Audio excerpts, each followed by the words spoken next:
We have total cost, total fixed cost, total variable cost. We have seen their formulae and we've also heard the explanation and their examples. So let us see how they look like diagrammatically. We have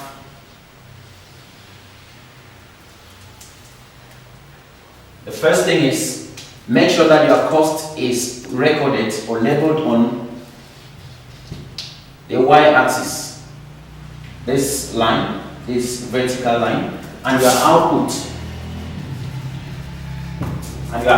on this horizontal line. That is the x-axis. Do not make the mistake of putting price and quantity. Many students are fond of that. So, variable cost is the cost that we incur on a daily basis, meaning that if production doesn't begin, variable cost will not be incurred. You cannot start up a business or aspire to start up a business. You've not produced a single item. Let's say you want to run a planing machine business. You want to plane or sew planks and sell. And then you've not even produced a single plank. You have not processed a single plank or wood. And then you claim you have spent electricity bills. You have spent on electricity bills about 10,000. That is not possible. So variable cost is only incurred when production has begun. That is the reason why variable cost begins from the origin year. So we have total variable cost. It begins from the origin 0 because you incur it only when production has started.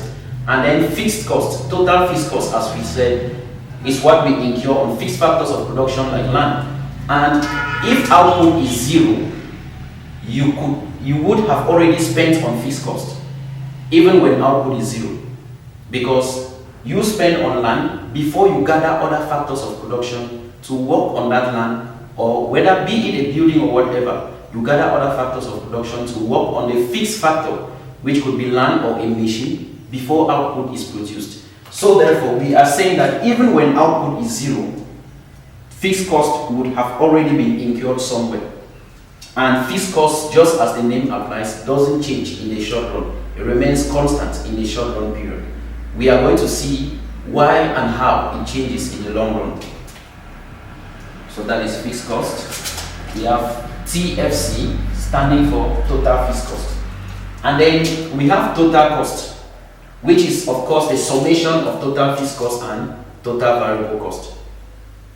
And total cost begins from the same level or from the same point with total fixed cost. Why? Because when output is 0, total fixed cost will be equal to total cost. So we have total cost, which rises as output is rising. You see that? Total cost rises as output is increasing. And total cost begins from the same point with total fixed cost when output is 0. So keep this in mind. A summary. Keep this summary in mind. If, let me use cure to denote or to indicate output. If cure is equal to 0, then total variable cost will also be 0.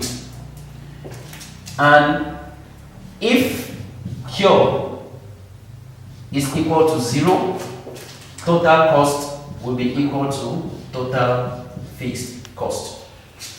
This is to say that whenever you are given a table, a question, and you see output being 0, automatically know that at that corresponding output, your total variable cost will be 0. So you don't stress yourself calculating if output is 0. And then, if output is 0 as well, know that the corresponding total cost will be equal to total fixed cost. Let me show you what I'm talking about. Let us look at this exercise on the board.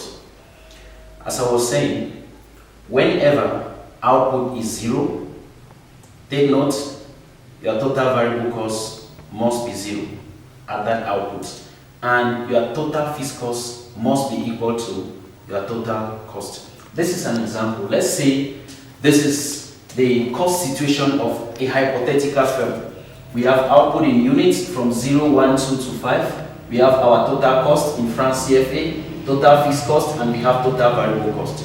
Let's say you are asked to complete this table by calculating the figures of total fixed cost and total variable cost. Very simple. It is very simple.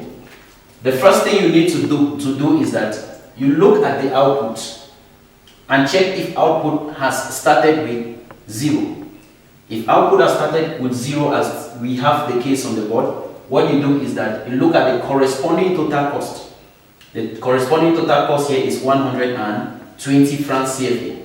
So we are going to copy the same 120 francs CFA under fixed cost. So we have 120. And remember, fixed cost does not change as output is changing. If you buy a piece of land for 5 million francs CFA, whether you keep that land to fallow, it doesn't change the fact that you have spent 5 million francs on it. If you keep the land to fallow, the value remains the same. If you like to construct 5 houses on that piece of land, the price at which you spent, the price at which you bought that piece of land, that is the total fixed cost of that land, remains at 5 million francs CFA. That is just to say that no matter the change in output, in the short run, total fixed cost doesn't change. So we are simply going to do what? Copy our total fixed cost all through 120, 120, 120, and 120. Simple. We have already had our total cost and total fixed cost. So the only one that is left yet to be answered is total variable cost, and that is very simple for us to do.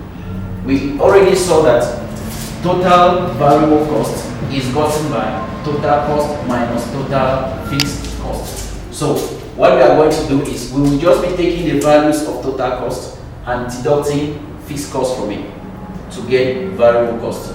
So we have 120 minus 120. That will give us 0.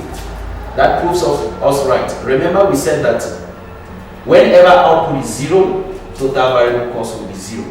And whenever output is 0, total cost will be equal to total fixed cost.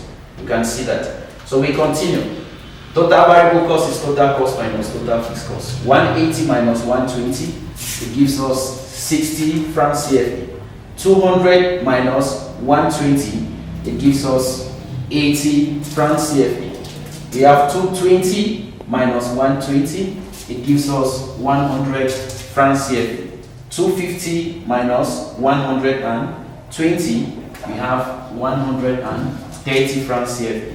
270 minus 120, we have 150 francs CFA. So we are done.